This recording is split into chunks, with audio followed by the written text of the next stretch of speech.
equilíbrio, com responsabilidade, porque não pode tomar gol. Vamos acompanhar o que diz. É melhor ele falar do que eu falar, Moraes. Vai, Raniel Ribeiro. Tá? Na verdade, a decisão ela não parou, né? E se ela não parou, cabe a nós continuarmos na mesma rotação que terminamos. Sabemos da dificuldade que vai ser jogar lá no Hernani Sátero. É um gramado onde possibilita que as duas equipes possam desenvolver um grande futebol. Se o torcedor aqui já viu um bom jogo, lá espere muito mais qualidade, muito mais um futebol muito mais técnico, porque o campo vai proporcionar isso. Tem a diversidade de estar jogando contra a torcida adversária. O torcedor do 13 deve comparecer em massa, mas que a nossa equipe ela já está ciente, já é sabedora de todos os desafios que vamos ter e todas as adversidades que vamos enfrentar. Então, em cima disso, é terminar de viver essa grande decisão que estamos vivendo e não mudar da rotação que os primeiros 90 minutos nos proporcionou. Raniel, no primeiro jogo você disse que precisou ajustar a equipe do intervalo. De fato, você fez isso, principalmente com o meio campo, os espaços que estava dando. Nós falamos sobre isso lá atrás no pós-jogo.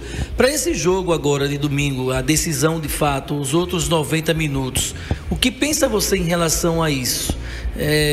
Mais uma pessoa no meio ali de contenção, de repente, entre aspas, contenção, né? Mais o Wesley ali no meio, para fazer um Colina, o Aleph e o Wesley, ou Aleph e o Wesley só, e compactar mais na base do diálogo, mostrando o vídeo do jogo passado, como você já vem fazendo, inclusive. Graças a Deus eu tenho um elenco onde eu posso pensar em várias formações, em vários preenchimentos. Pode ser 3 volantes, posso manter 2 volantes e um meia e mudar um desses 2 volantes também. Ao invés de jogar com um primeiro e um segundo, pode jogar com 2 segundos. Eu só sei que nós temos que fazer um jogo muito sólido, muito coeso e com um propósito. O que não podemos também é, por exemplo, pensar em colocar 3 volantes e pensar em segurar o jogo máximo e jogar para empatar ou jogar porque nós jogamos por 2 resultados, na verdade, né? O do empate e da vitória. Esses 2 resultados nos proporcionam a brigar pela classificação. Claro que o empate ainda vai ter a condição de passagem pelos pênaltis. Mas quem quer passar por um desafio desse, se for pensando em só se defender e só jogar no erro do 13, pode estar cometendo um grande erro. Então, para se jogar o jogo, que o jogo condiciona a isso. O jogo vai nos condicionar a marcar o 13 de uma forma muito forte. Temos que marcar devido à grande equipe que tem, né? Mas temos também que jogar, fazer o processo de construção, fazer um processo ofensivo muito forte para nos condicionar a classificação. Então o pensamento aqui é classificar. Se é classificar, então temos que ter um equilíbrio muito forte entre defender e atacar, entre jogar e marcar. Então esse equilíbrio tem que ser uma vertente durante os últimos 90 para que a gente possa classificar. Eu vejo bem isso, sabe? Claro que a primeira partida ela condiciona uma situação também de conhecimento para do adversário. Você estudar, você analisar, você colocar todos os parâmetros positivos e negativos que eles têm é uma coisa, mas a vivência que os nossos atletas tiveram dentro do campo foi outra totalmente diferente, né? Então, quando eu falo diferente é porque o próprio fumeirão também condiciona uma limitação de querer jogar. Então o 13, em cima das análises que fizemos, o 13 não buscou tanto, principalmente nas iniciações de tiro de meta, fazer um jogo apoiado, condicionou mais uma condição de ligação direta. Então a gente vê um jogo totalmente oposto a isso lá no Amigão, porque o campo proporciona isso. Então tenha certeza que é um jogo muito diferente do que foi aqui, mas não fugindo das qualidades que as duas equipes têm. Assim, eu como sou precavido em muitas coisas, a gente já vem treinando o pênalti desde a semana passada. Então não deixei para trabalhar pênalti essa semana. Não, trabalhei desde a semana passada. Claro que a gente faz um mecanismo de envolvimento dessas cobranças de pênalti, onde faz com que os nossos atletas tenham uma concentração maior para realizá-los. É uma dinâmica que eu procuro fazer e graças a Deus vem dando certo, né? Como uma decisão que pode condicionar isso, por isso a preparação. Mas se pudermos resolver, né, com a vitória, seria a melhor coisa do mundo. E estamos nos preparando para que isso aconteça. mas somos sabedores da dificuldade que vai ser devido à qualidade do adversário que temos pela frente, e está jogando nos seus domínios e com seu torcedor do seu lado. Buscando o scout teu dos jogos que você já comandou na Paraíba e em outras equipes, também buscando todo o scout seu. Você é um técnico que propõe muito, você não é reativo. A gente já percebeu isso.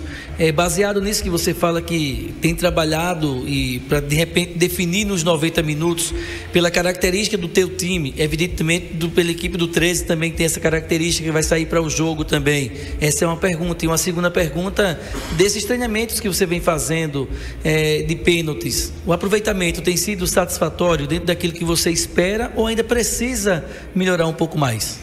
Primeiro que eu não posso ir lá pro amigão e me condicionar a jogar reativo sabendo da qualidade do adversário. O adversário vai me engolir, vai me pressionar de uma forma que eu não desejo. Então, por isso a condição de também querer jogar, né? Também querer jogar. E quando não tiver a bola, marcar como deve ser marcado. Então, marcar o 13 como ele merece ser marcado. Muito forte, preenchendo os espaços, ocupando os espaços necessários, realizando os balanços importantes para que não sejamos surpreendidos, né? E criando as coberturas necessárias para que possamos ter uma superioridade em alguns setores do campo. Então, por isso, você bem disse que eu não sou um treinador que gosta do jogo reativo, né? Que eu não gosto, eu não posso trazer o adversário nas circunstâncias que estão para dentro da minha defesa. Por isso que nós temos que jogar, né? E o pênalti é muito mental também. Eu vejo muito isso, já falei com os atletas em relação à forma como eles batem, que acreditem naquela forma, que executem da melhor maneira possível. E o aproveitamento está sendo muito bom de verdade.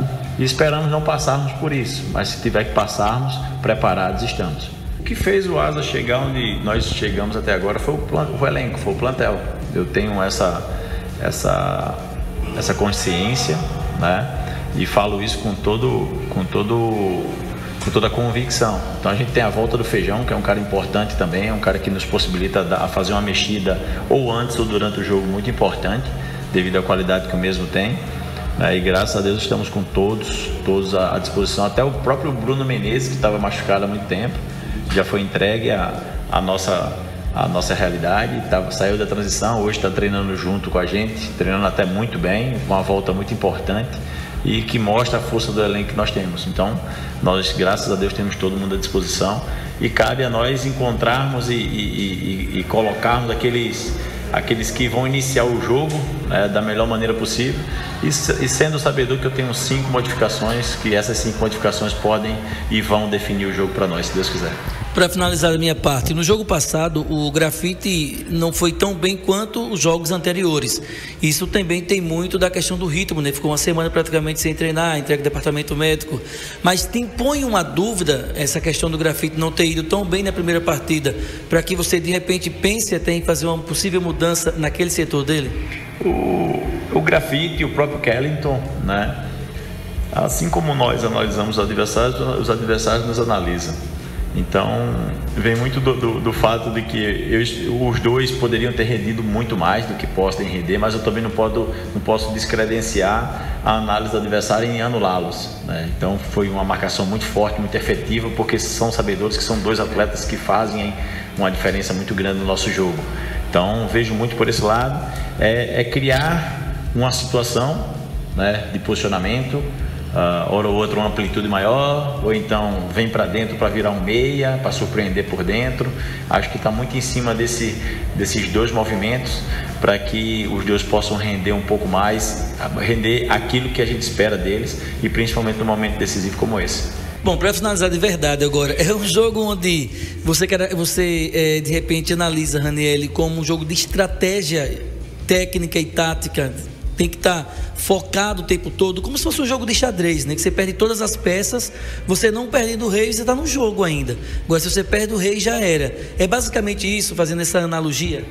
O Vaguinho é um grande treinador, né? Um cara muito estrategista. A gente praticamente tem a mesma linha no que eu pude entender, analisando a sua equipe mais de perto, como analisei agora. Um cara que gosta do jogo apoiado, gosta da construção, um time vertical. Então, a colocação das peças dentro do tablado realmente vai fazer a diferença. E o principal é o nível de concentração que a equipe vencedora tem que ter. Quem quiser classificar, o nível de concentração é elevadíssimo, não deixar o extra intervir nesse processo interno, para que as ações sejam aquelas estudadas, planejadas e ainda mais, aquelas que a qualidade e a capacidade individual pode definir. Bom, tá aí o Raniel Ribeiro falando essa situação do que ele tem em mãos, do que ele está analisando o 13, do que ele analisou, do que ele passou para os jogadores por meio de vídeos, para que os atletas observassem no pós-jogo, estudassem, analisassem e tentassem pôr em campo aquilo que viu, para tentar surpreender e anular esse 13 no próximo domingo lá no Estádio Amigão. Amanhã tem mais vídeo, antes do treino, tem mais um, já tomei conhecimento, justamente para ver o que ele quer, o Ranieri, que tá certo. Agora, tem essas situações, 2 segundo volante e o Colina fica fora, o Colina mais um segundo volante, Grafite e Kelton, ele já afirmou que não foram tão bem no primeiro jogo. Repete ou muda pelo menos um. Enfim, tudo isso tem nesse contexto. Na minha visão, André Moraes, vocês que são os analistas abalizados, o Jorge Moraes, comentarista de todas as torcidas, na minha visão, eu entendo que o Ranieri já tem esse time definido. Agora, ele disse que não gosta de segredo, de esconder time, porque isso não chega a lugar nenhum. Mas ele não disse o time, né? Vai dizer, depois do intervalo a gente vai comentar sobre isso. Tem uma coisa rapidinho, Tony. Garanto a você que são 30 segundos. Na hora. Uma coisa que me chamou a atenção nessa entrevista. Se ele disse que o Vaguinho Dias é muito cuidadoso, curioso e anulou o Grafite e o Kelton, o Ranieri esqueceu de anular o Esquerdinha, que quase que arrebenta com o time dele, o time do Asa. O Thiaguinho, né? O Thiaguinho, melhor dizendo, o Thiaguinho. E se ele for para o jogo com 3 jogadores no meio campo, de novo não vai conseguir neutralizar o Thiaguinho. Mas depende desse terceiro jogador. Mas não vai. Com 3 homens do meio campo, ele não anula as ações do meio campo e ataque do time do 13. Vai dar certo.